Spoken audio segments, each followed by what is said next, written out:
Você sabia que Jesus orou por todas as pessoas que um dia viriam a crer no Evangelho? Ele orou. Se você já creu em Jesus como seu Salvador, ele fez uma oração por você. E você sabe o que ele pediu em seu favor ao Pai Celestial? Essa oração maravilhosa aparece no Evangelho de João, capítulo 17, do versículo 20 até o versículo 26. Ali Jesus ora por todos os cristãos que vão compor a igreja após a sua morte, ressurreição e ascensão. E essa oração é extraordinária. E eu convido você a olhar mais de perto para ela nesta série de reflexões do Novo Testamento que nós fazemos toda quarta-feira. Colocamos um vídeo novo no nosso canal do YouTube. Faz parte do nosso plano de leitura bíblica anual chamado NT365. Estamos lendo o Novo Testamento em 365 dias, terminando o Evangelho de João, começando o livro de Atos. Essa é uma iniciativa da Igreja Batista Fonte Morungaba, faz parte disso tudo com a gente.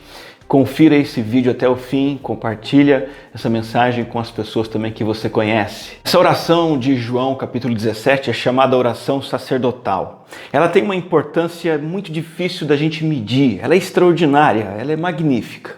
Aqui nessa oração, Jesus está expressando, no momento chave da sua vida, a transição entre o seu ministério terreno e a sua morte, ele está expressando os anseios do coração dele em relação àqueles que ele alcançou pela sua palavra, pelo seu amor e pela sua obra na cruz, que ele vai realizar algumas horas depois. Aqui em João 17, Jesus mostra o que ele espera de mim e de você, aquilo que ele pede que o Pai faça por você e por mim mediante o seu grande poder. É extraordinário ver qual foi o primeiro pedido que Jesus fez. Jesus não pediu por saúde. Jesus não orou ao Pai por você para que Ele concedesse riquezas, uma vida fácil. Jesus não pediu para você ser próspero, conseguir ir bem nos estudos ou nos negócios, ou arrumar um emprego, ou arrumar uma pessoa para namorar e casar. Jesus também não pediu para você ir para o céu. O primeiro pedido que Jesus faz é para que você e eu tenhamos unidade uns com os outros. Isso mesmo, esse foi o primeiro pedido de Jesus. Olha só, eu vou ler aqui João 17, 20. Minha oração não é apenas por eles, pelos discípulos, os 12, não. Rogo também por aqueles que crerão em mim por meio da mensagem deles, para que todos sejam um, Pai, como tu estás em mim e eu em ti, que eles também estejam em nós, para que o mundo creia que tu me enviaste. Dei-lhes a glória que me deste, para que eles sejam um, assim como nós somos um. Eu neles e tu em mim. Que eles sejam levados à plena unidade, para que o mundo saiba que tu me enviaste e os amaste como igualmente me amaste. Pai, quero que os que me deste estejam comigo onde eu estou e vejam a minha glória, a glória que me deste porque me amaste antes da criação do mundo. Pai justo, embora o mundo não te conheça, eu te conheço, e estes sabem que me enviaste. Eu os fiz conhecer teu nome e continuarei a fazê-lo, a fim de que o amor que tens por mim esteja neles e eu neles esteja. Eu destaco e sublinho nesses versículos o 20 e o 21, o Senhor Jesus Cristo diz assim: rogo também por aqueles que crerão em mim. E ele diz assim, para que todos sejam um, Pai, como tu estás em mim e eu em ti, que eles também estejam em nós. Esse foi o primeiro pedido e foi o pedido que Jesus faz 3 vezes nesse bloco de oração. Verso 21, para que todos sejam um. Verso 22, para que sejam um, assim como nós somos um, eu neles e tu em mim. E verso 23, que eles sejam levados à plena unidade. Diante dessas palavras de Jesus, eu preciso te perguntar, você tem uma igreja para chamar de sua? E por que eu pergunto isso? Porque há formas bem peculiares hoje em dia das pessoas no nosso mundo atual se relacionarem com a igreja de Jesus. Formas bem interessantes que nós temos que prestar atenção a elas. Por exemplo, uma relação individual. Alguns têm uma relação ritual, outras uma relação virtual, alguns têm uma relação legal, outros têm uma relação de hospital e ainda outros uma relação ocasional. E para todas essas formas de relação com a igreja, para todas essas pessoas, a igreja importa de alguma maneira, sim, Senhor. Por exemplo, uma relação individual com a igreja é quando o cristão de hoje, de 2022, isso é muito comum, ele vê a igreja como algo para ele, para o self dele, para si, para servi-lo. Ele tem com a igreja uma relação onde ele busca experiências particulares. Ele busca devoções privadas através do que a igreja pode oferecer. Ele busca um desenvolvimento pessoal, desenvolvimento de um comportamento e um desenvolvimento pessoal através da igreja. Existe a relação ritual. É um segundo tipo.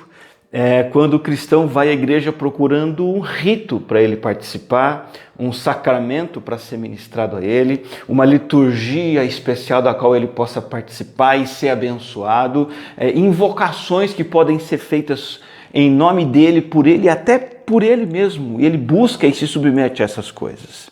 Existe a relação também virtual, que cresceu muito em anos recentes, né? Essa muleta da igreja online, esse quebra-galho necessário da pandemia, potencializou algo que já existia. A igreja já estava online nos anos de 2019, 18, 17, mas a pandemia potencializou esse vínculo que é totalmente impessoal.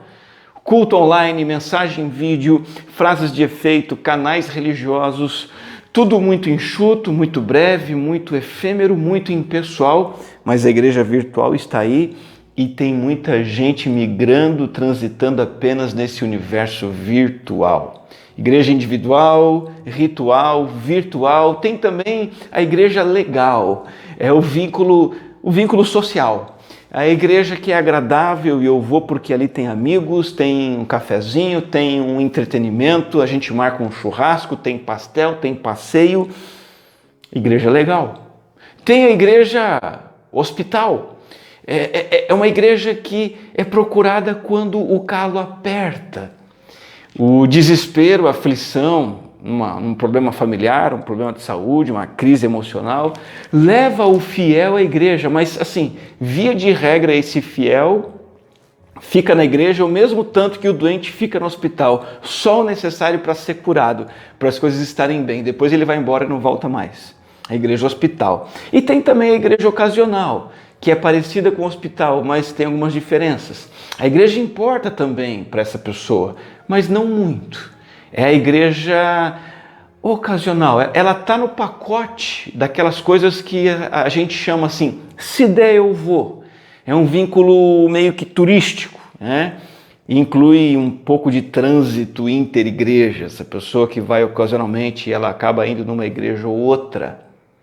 Essas 6 versões de igreja, esses 6 tipos de vínculo, eles se misturam e muita gente tem vivido nessas plataformas, nessas possibilidades. Todas elas têm o seu valor. Claro que a igreja é um hospital para ajudar quem está passando por uma necessidade. Claro que a igreja às vezes é ocasional, você não consegue ir porque ficou doente, ou porque está internado, ou porque está trabalhando. Claro que a igreja tem que ser legal, tem que ter eventos bacanas. Claro que a igreja tem que estar no mundo virtual oferecendo conteúdos. Claro que a igreja tem que ter seus ritos que de alguma forma falam ao coração do povo. Claro que a igreja tem que ser uma experiência individual em que eu busco crescimento pessoal. Mas veja, essas coisas não estão inerentemente erradas, mas de alguma forma elas estão limitadas em relação àquilo que Jesus almeja e aqueles pedidos que Jesus fez por nós na sua oração sacerdotal. Jesus espera muito mais de nós. Jesus espera unidade. Eu quero sublinhar da oração sacerdotal de Jesus em João 17 a expressão para que todos sejam um. Unidade. O que ela significa?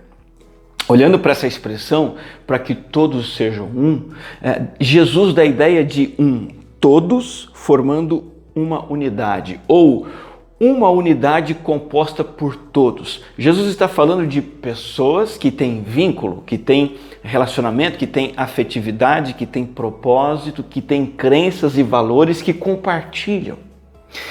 Entenda melhor essa unidade dividindo-a em 3 aspectos fundamentais. Primeiro, o aspecto é a base dessa unidade. Essa unidade tem como base não a afinidade ou semelhança entre pessoas. Essa base da unidade é a adesão à revelação dada pelo Pai no Evangelho. Ou seja, a base da unidade é Jesus Cristo, Filho de Deus, que se manifestou para morrer e ressuscitar pelos nossos pecados, para que, crendo nele, tenhamos vida eterna. Para que, crendo em Jesus, na sua obra na cruz, nós sejamos adotados pelo Pai Celestial como filhos e filhas amados por Ele, possamos conhecê-lo, possamos comungar com Ele e com o seu Filho Jesus Cristo no poder do Espírito. Essa é a base da unidade. A unidade tem também o padrão, e esse padrão não é a sintonia de ideias que os fiéis têm, de maneira alguma. O padrão, a referência, é o abraçar da verdade bíblica revelada nas Escrituras Sagradas. É aquilo que a Bíblia diz e que une a mim e outros seguidores de Jesus num mesmo padrão, o padrão das Escrituras Sagradas. A unidade tem uma base, tem um padrão e tem um objetivo ou uma prática. A prática dessa unidade qual que é? É o compartilhamento da vida no Espírito, de ser guiado pelo Espírito, que é algo que é inaugurado em nós e dado a nós, experimentado por nós, quando nos achegamos a Cristo pela fé. Isso tudo, essa vida no Espírito, ela não é feita de maneira individualista. Isso é feito em parceria. Não sou eu e Deus, somos nós e Deus. Todos os crentes juntos buscando a mesma meta de maturidade de caráter, de sermos todos nós semelhantes ao que Jesus foi. No seu caráter, no seu estilo de vida, nos seus valores, nas suas ações, nos seus gestos, nas suas palavras, todos nós juntos buscando ser como Ele foi. Todos nós abraçando a mesma missão que Jesus deu, a missão de vivermos para a glória de Deus, adorando o seu nome, a missão de anunciar o seu evangelho para o mundo todo, a missão de amar e servir uns aos outros. A espiritualidade de Jesus, que Ele deseja e pela qual Ele orou, é o nós, é o mútuo pertencimento, essa unidade de sermos um, que é a essência do ser igreja. Agora acompanhe um pouco mais dessa mensagem, porque entra uma parte muito importante da oração de Jesus, que eu quero chamar a sua atenção, pelo menos 3 desdobramentos dessa unidade. Se você viver essa unidade, você vai experimentar e desfrutar 3 coisas maravilhosas que você vai perder se você não estiver na unidade que Cristo almejou. Primeiro é que essa unidade, de acordo com a oração de Jesus, ela apresenta o próprio Filho e o Pai, ela reflete a unidade entre o Filho e o Pai. Jesus diz assim: para que todos sejam um, Pai, como tu estás em mim e eu em ti. Jesus vincula a unidade entre nós, discípulos dele, com a unidade entre ele e o Pai, e coloca a nossa unidade como um reflexo, uma apresentação, uma demonstração da unidade espiritual entre o Pai e o Filho. E sabe, isso é uma questão estrutural no Evangelho e na fé judaico-cristã. A razão e o sentido da existência humana, quando nós abrimos as Escrituras e entendemos ela com um pouco mais de calma e cautela, nós entendemos que a razão e o sentido da existência humana é glorificar o Criador. De que maneira? Nós, criados por Deus, o glorificamos. Nós o glorificamos sendo um espelho, um reflexo dele mesmo no mundo que ele criou. E de que maneira nós somos como Deus é? De que maneira nós mostramos quem Deus é? Nutrindo e mantendo relacionamentos saudáveis uns com os outros. O mesmo amor, a mesma unidade, a mesma parceria que o Pai, o Filho e o Espírito Santo têm entre si, quando nós temos uns com os outros, nós manifestamos quem o próprio Deus é. E isso por toda a eternidade. Veja, A igreja é justamente a esfera onde esse tipo de relacionamento ele é criado, ele é fomentado, ele é aperfeiçoado, ele é produzido pelo Espírito Santo de Deus. Então, a relação individual com a igreja, ou apenas uma relação ritualista, ou apenas a participação online, ou apenas uma igreja que seja legal, ou um hospital onde eu vou só quando preciso de ajuda, ou vou de vez em quando. Nenhuma dessas versões de igreja atende ao propósito do Senhor Jesus Cristo, que é vínculos estreitos entre pessoas crentes em Cristo que expressam, revelam e espelham o próprio relacionamento santo compartilhado dentro da Trindade. O segundo desdobramento, a segunda experiência maravilhosa que temos quando vivemos em unidade é que ela aprofunda a minha e a sua intimidade pessoal com o Pai. Lá no versículo 21 tem uma colocação de Jesus que merece muita atenção. Jesus diz assim, que eles também estejam em nós. Preste atenção, que eles quem? Os seguidores de Jesus estejam em quem? Em nós quem? No Pai e no Filho. Sabe do que Jesus está falando aqui? Da experiência de Deus, estar no Pai e no Filho. Essa experiência pessoal com Deus pode estar sendo artificial para muita gente, ou superficial, ou até mesmo enfadonha e cansativa. Sabe por quê? Porque busca uma experiência à parte do nosso coletivo da igreja. Busca uma experiência de intimidade, linha direta com Deus, só eu e Deus, sem os demais participantes do povo de Deus. Não foi isso que Jesus Cristo propôs. Jesus propõe o seguinte, que à medida que eu me misturo com o povo dele, à medida que eu tenho essa unidade baseada no Evangelho, olhando para a Escritura, cumprindo a vocação, o chamado que ele me deu, no nós, à medida que eu vivencio isso, eu ganho também uma intimidade mais profunda com o próprio Pai e o seu Filho Jesus Cristo. Eu estou no Pai e no Filho à medida que eu estou com os meus irmãos. Então, de novo, essas versões de relação com a igreja, meramente individualista, ou só ritualista, ou só um vínculo virtual, só participar de uma igreja legal, ser um lugar em que eu quero ser curado, ajudado e vou ocasionalmente, isso não me leva para uma experiência profunda de comunhão pessoal com o Pai. Olhe para a sua vida. Talvez você se veja aquém do que poderia estar na comunhão com o Pai e justamente o que falta para você é se aprofundar mais na unidade com o povo de Deus, os demais irmãos, irmãs, discípulos e discípulas do Senhor Jesus Cristo. São 3 os desdobramentos maravilhosos de viver a unidade. O primeiro é que ele apresenta quem é o próprio Deus. A unidade aprofunda a minha intimidade com o Pai e a unidade com o povo de Deus autentica o testemunho do Evangelho no mundo. É a unidade entre os discípulos de Jesus Cristo que leva o mundo a crer que o Filho de Deus é Jesus Cristo que foi enviado do céu pelo Pai Celestial. O testemunho da Igreja de Cristo na sociedade tem sido desacreditado, sabe por quê? Porque nós temos mantido relacionamentos na igreja que são superficiais, ou que estão estragados, que estão comprometidos, ou que estão estagnados, ou de alguma maneira distorcidos. Satanás tem o seu dedo nisso. Ele não é tolo. O diabo conhece a Bíblia muito bem e ele sabe e melhor do que muitos crentes, inclusive, ele sabe que a unidade da igreja é um testemunho poderoso do Evangelho para o mundo perdido. Então, o que ele faz? O diabo trabalha diuturnamente, ora para afastar os crentes da comunhão da igreja, ora para tornar essa comunhão doentia, vazia, estagnada, estragada. Porque ele sabe que se ele fizer isso com a igreja, o mundo não será alcançado. Eu não sei como você está hoje, qual o seu vínculo com a igreja de Jesus Cristo, mas eu queria dizer que uma relação individualista com a igreja não ajuda em nada no testemunho da igreja para o mundo. Uma relação meramente ritual ou virtual, ou apenas uma igreja que é legal, que você procura, uma igreja que é um hospital para você, que é onde você participa ocasionalmente, não atende ao propósito de Jesus. Veja, Nessa oração, Jesus disse 2 vezes que a unidade entre nós é essencial para que o mundo venha crer no Evangelho.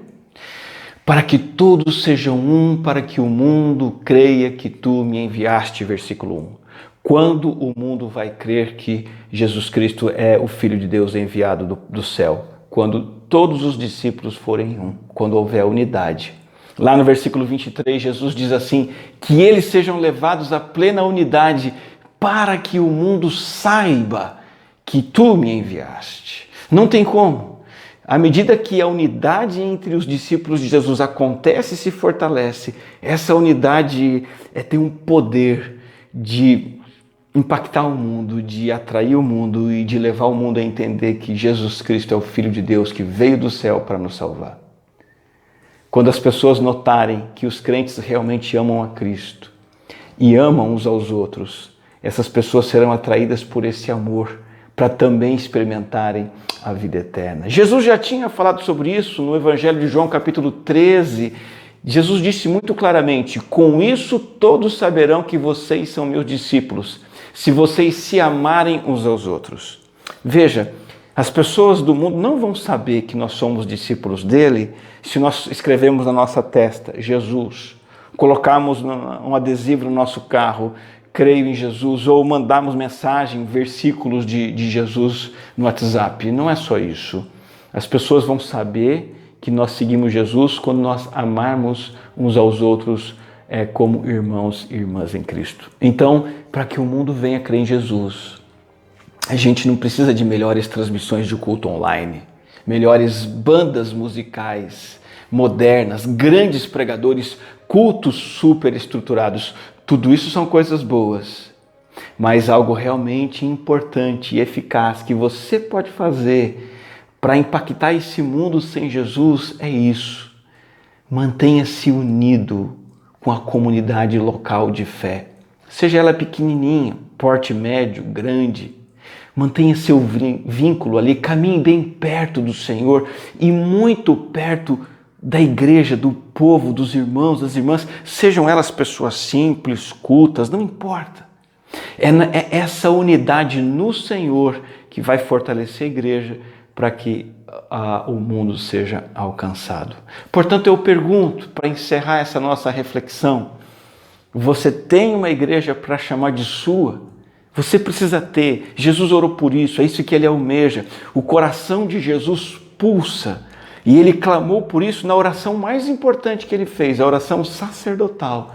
Ele orou pelo nós, não pelo eu, tu e ele, mas pelo nós.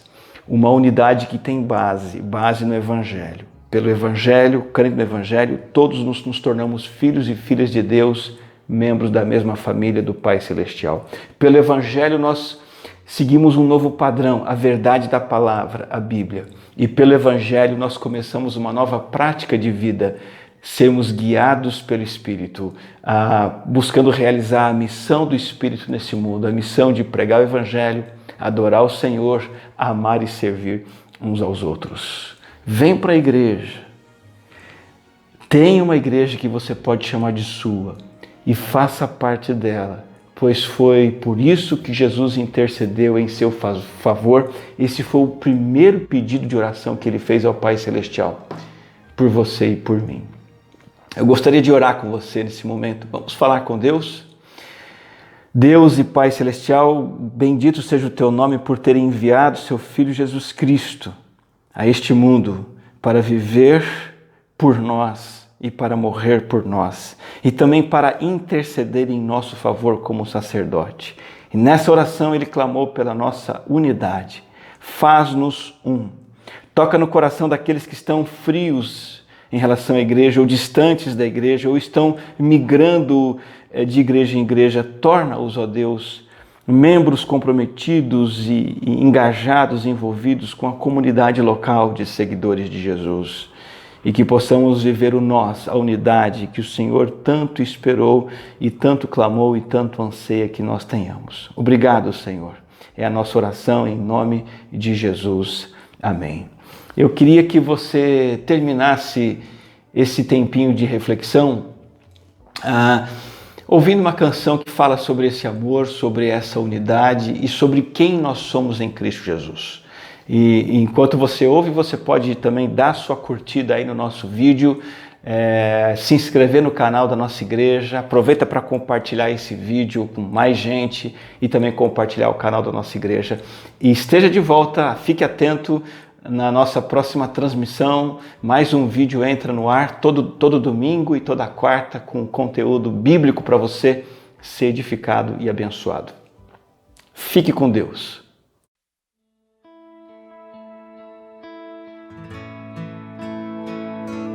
Tu és a luz que brilha sobre a escuridão. Tu és a paz que acalma todo coração. És o pão do faminto, a força do aflito. E nós somos teus pés e tuas mãos.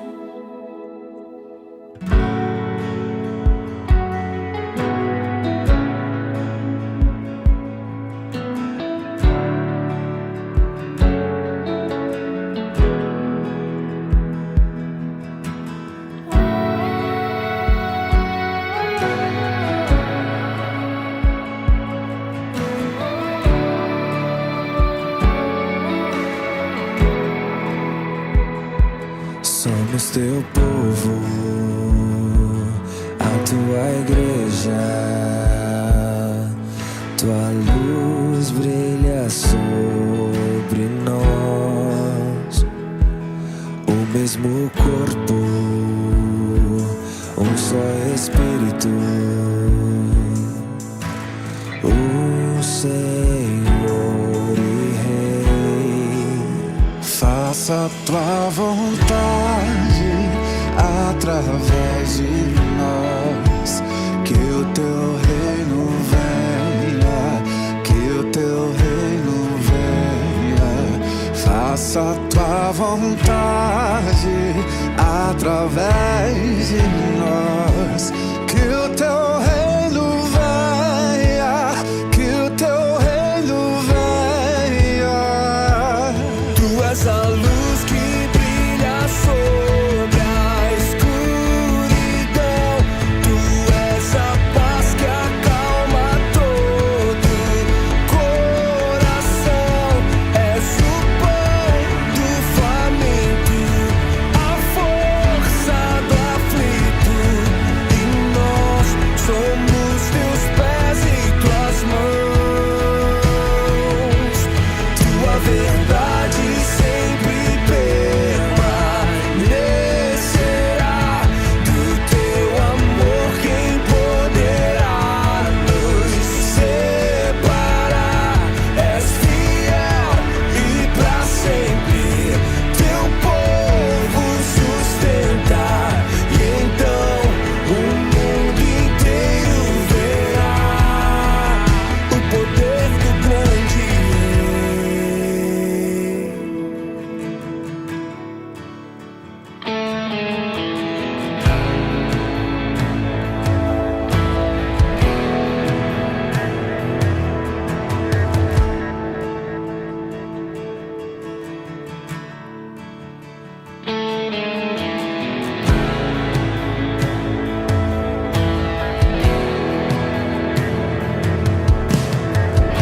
Justiça e paz se encontram e nasce a alegria. Este é o teu reino, este é o teu reino. Justiça e paz se encontram e nasce a alegria. Este é o teu